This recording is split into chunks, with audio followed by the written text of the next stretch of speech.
ఒక మహిళ అంటే కనీసం ఎక్కువ కూడా చదువుకోలేదు. అటువంటి మహిళ కూడా ఉగ్రవాద జాడ్యంపై మొగ్గు చూపడం అనేది అందరిని ఆశ్చర్యాన్ని కలిగించింది. అయితే తనకు 6 ఏళ్ల కూతురు ఉందంట. అలాగే క్యాన్సర్‌తో బాధపడుతున్న తల్లి కూడా ఉందంట. మేబీ ఈ కష్టాల్ని, ఈ ఆర్థిక సమస్యల్ని గట్టెక్కడానికి వాళ్ళు వేసే డబ్బులకి ఈవిడ ఇది పడి ఎరగా తీసుకొని ఆమె ఆ విధమైన పనులు చేసిందా అంటే అవునని అనిపిస్తుంది. ఇక్కడ ఒకసారి చూద్దాం. దేశవ్యాప్తంగా బెజవాడ ఉగ్ర లింకులు. ఇక్కడ ఇంతకుముందు ఎక్కడైనా ఏవైనా అయితే హైదరాబాద్లో కీలక అంశాలు ఉండేవి, హైదరాబాద్లో వెలుగు చూసేవని చెప్పి వార్తల్లో వచ్చేవి చాలా. ఇప్పుడు దేశవ్యాప్తంగా బెజవాడ ఉగ్ర లింకులని ఇక్కడ ఒక వార్తాపత్రిక హల్చల్ చేస్తుంది. అది ఒకసారి ఆ వార్త చూద్దాం. తీవ్రవాద భావజాలం వ్యాప్తి చేస్తున్న మరో 2 అరెస్టు. నిందితుల్లో హైదరాబాద్ మహిళతో పాటు బీదర్ వాసి, బీదర్ అంటే కర్ణాటక, హైదరాబాద్ మహిళతో పాటు బీదర్ వాసి, 6 రాష్ట్రాల్లో మరో 8 మంది గుర్తింపు. చూడండి అసలు చాప కింద నీరులాగా ఎంత భయంకరంగా విస్తరిస్తుందో, ఎవరిని నమ్మే పరిస్థితిలో లేదు. రంగంలో దిగిన 9 పోలీసు బృందాలు దిగి ఎక్కడికక్కడ సెజరింగ్ అంటే కూకటి వేలతో పెకిలించే దిశగా ప్రభుత్వాలు ప్రయాణిస్తున్నాయి. ఇక్కడ ఒకసారి చూద్దాం. బెజవాడ ఉగ్రలింకులు దేశవ్యాప్తంగా విస్తరించి గుర్తించిన పోలీసులు వారి కోసం వేట మొదలుపెట్టారు. పాకిస్తాన్లో హ్యాండ్లర్లతో సంబంధాలు ఏర్పరచుకొని సామాజిక మాధ్యమాల ద్వారా ఉగ్రవాద కార్యకలాపాలకు పాల్పడుతున్నట్లు సమాచారం అందుకున్న కౌంటర్ ఇంటెలిజెన్స్ అలాగే విజయవాడ టాస్క్ ఫోర్స్ పోలీసులు సంయుక్తంగా ఆపరేషన్ చేపట్టిన విషయం తెలిసింది. ఈ విషయంలో వెలుగులోకి వచ్చే అంశాలని ఒకసారి చూడొచ్చు. మొత్తంగా 15 మంది గుర్తింపు. చూడండి అసలు ఇరాన్ మీద పశ్చిమాసియా భగ్గుమంటే ఇరాన్ మీద అమెరికా ఇజ్రాయెల్ దాడి చేస్తుంటే అదే ఇరాన్ పాకిస్తాన్కి మద్దతుగా ఉండి మన మీద ఉసుగొల్పే ప్రయత్నాలు చేసింది గతంలో. దానికి మద్దతుగా ఇక్కడ ర్యాలీలు, మహిళలు సైతం రోడ్డు మీదకి వచ్చి ధర్నాలు, వాళ్ళందరి కోసం చందాలు. ఏంటండి ఇది? చూడండి ఎలా ఉన్నారో. భరతమాత గడ్డపై ఉంటూ భరతమాత గింజల్ని తింటూ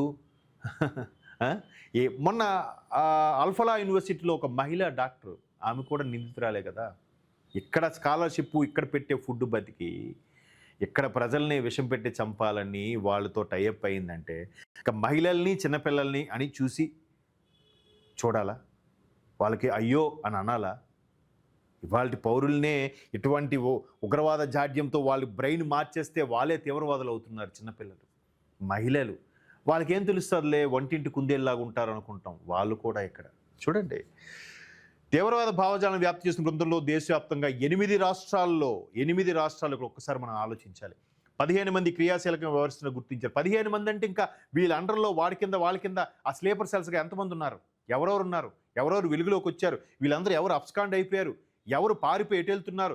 ఎవరు వెస్ట్ బెంగాల్ బంగ్లాదేశ్ నుంచి కానీ పాకిస్తాన్ నుంచి ఎవరు వస్తున్నారు?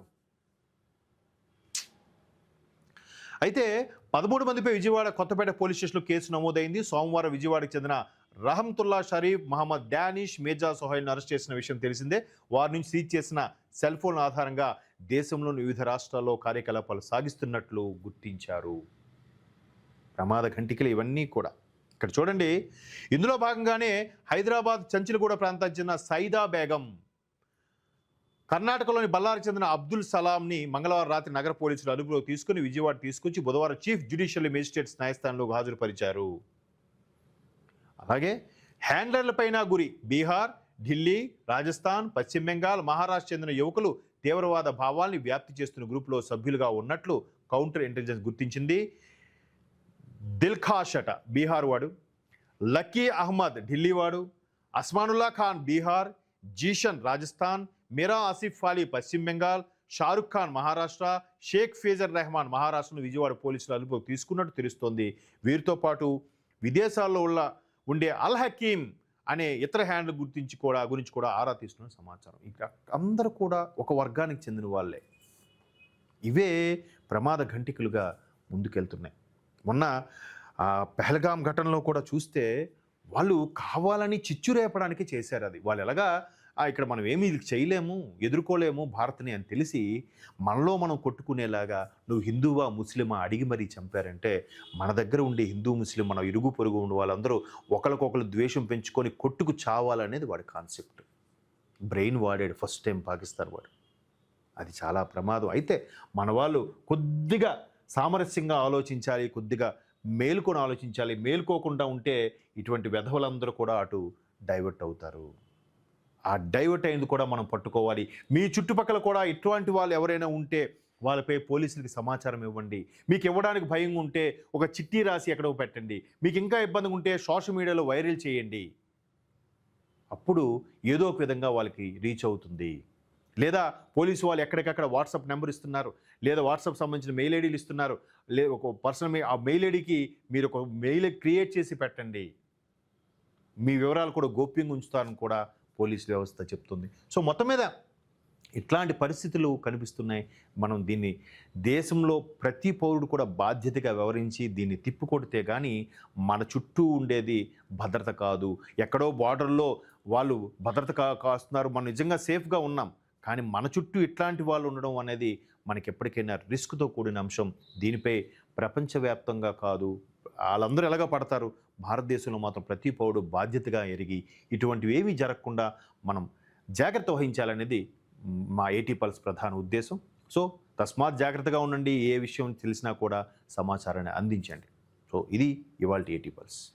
ఈ నెల 29వ తేదీ ఆదివారం మన రిఫ్లెక్షన్ ఛానల్ ద్వారా మనం నిర్వహిస్తున్న 4వ కాంక్లేవ్, అలాగే వరుసగా 3వ సనాతన కాంక్లేవ్ను మనం జరుపుకోబోతున్నాం.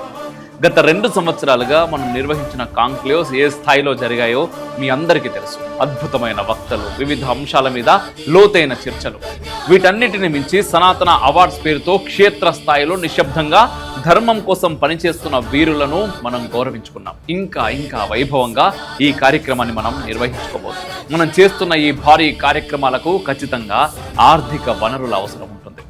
గత 3 కాంక్లేవ్స్ కూడా ఎన్నో కష్ట నష్టాల కోర్చి మనం చేసుకున్నాం.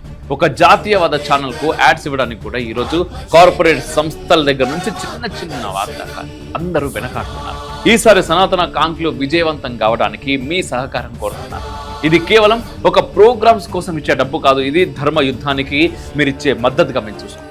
ఈ కార్యక్రమానికి వచ్చే ప్రతి ఒక్కరు కూడా కింద కనిపిస్తున్నటువంటి www.reflectionbharat.com వెబ్సైట్లోకి వెళ్ళి తప్పకుండా రిజిస్టర్ చేసుకోండి.